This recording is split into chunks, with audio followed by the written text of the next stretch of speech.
Et on le sait, le monde bouge sur la toile. Et ça, Julia, c'est votre mission d'essayer de valoriser ce qui se passe. Oui, les bonnes initiatives. Mais c'est vrai que le monde, il bouge très vite sur Internet. On démarre avec une initiative de consommation citoyenne que vous allez aimer, j'en suis sûre, Isabelle. Ça s'appelle Changer le monde en 2 heures. C'est une page YouTube.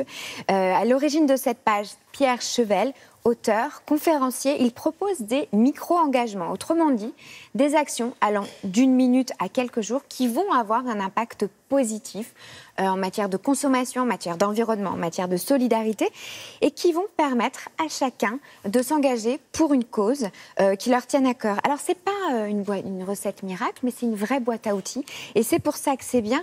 Et je précise qu'en plus, Pierre Chevel, eh bien, il fait partie des 50 graines d'entrepreneurs les plus prometteurs portant un projet d'intérêt général et c'est pour ça que c'est important d'en parler. Dans la sélection que j'ai choisie, il parle d'une association qu'on avait déjà présentée ici à Tali Matin. Regardez ce que ça donne.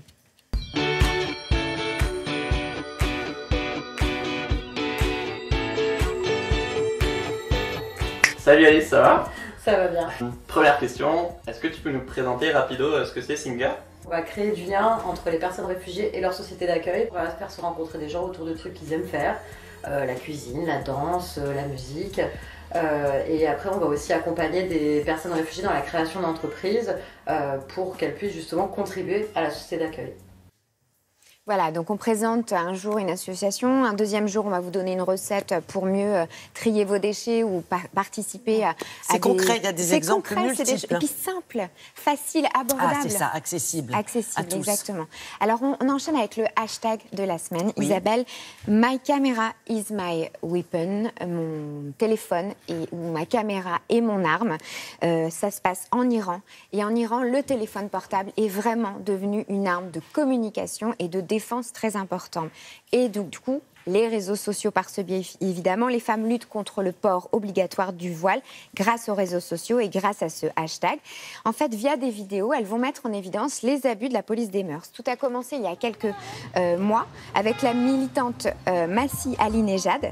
Elle a encouragé sur Facebook les autres Iraniennes à dénoncer les actes du quotidien, des scènes au cours desquelles elles vont subir des remarques, agressions, voire arrestations au simple motif qu'elles ont mis leur voile.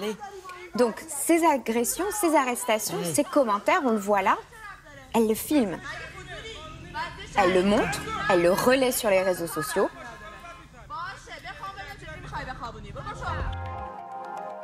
Voilà. Ah oui. My selfie freedom, my camera is my Comme on dit, my c'est sur le freedom. vif. Hein. C'est sur le vif et les relayer, c'est communiquer dessus, c'est faire savoir dans le monde entier que cela existe et c'est donner de la voix. Et du coup, ça fonctionne. Faire connaître un combat à travers les réseaux sociaux aujourd'hui, c'est ce qui sauve beaucoup de personnes dans de très nombreux pays. Voilà. On enchaîne avec l'artiste de la semaine. De qui s'agit-il? Une artiste étonnante. Il s'agit de Kika. On pourrait dire que c'est une spécialiste du trompe-l'œil. Regardez ce que ça donne. Elle réalise des trompe-l'œil sur YouTube. Elle se définit comme une illusionniste de la peau. Elle a développé des techniques très particulières entre body art, body painting, maquillage. Elle a quitté son travail il y a 2 ans pour se consacrer pleinement à son art. Et aujourd'hui, elle en vit grâce à plus de 500 000 abonnés qui la suivent quotidiennement sur YouTube. Regardez, c'est assez étonnant.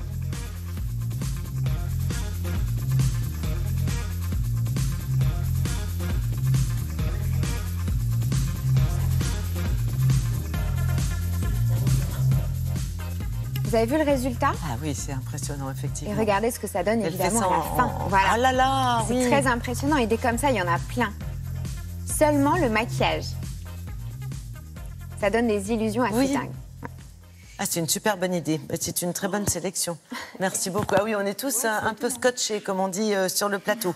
Je crois que vous avez aussi des belles initiatives à nous proposer, à valoriser. Alors, culture d'abord avec ce projet assez insolite qui s'appelle Museum of the Moon. Regardez, la Lune voyage dans le monde entier. Ça paraît bizarre, mais c'est vrai. C'est le projet de cet artiste britannique qui s'appelle Hugh Gerard. Il a créé ce globe et l'installe partout dans le monde.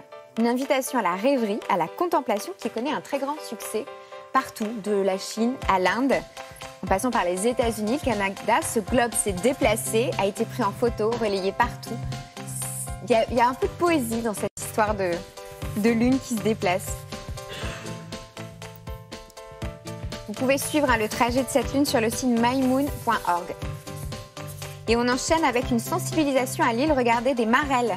Mais des marelles qui vont servir à diriger les passants vers les poubelles. Très important. Regardez, Bien vous sûr. mettez les pieds, triez vos déchets. C'est une vraie initiative ludique. C'est une bonne idée en tout cas. Bête, hein. Et on termine avec une très bonne idée. Ces bibliothécaires qui n'ont pas gardé les livres, enfin si évidemment, mais qui ont surtout gardé les marque-pages des objets oubliés dans les livres. Une fois la lecture terminée, elles les ont gardés et en ont fait une exposition. Bout de ficelle, billets, tickets de caisse, mots d'amour. C'est très drôle. Merci beaucoup en tout cas pour cette sélection. Merci Julia.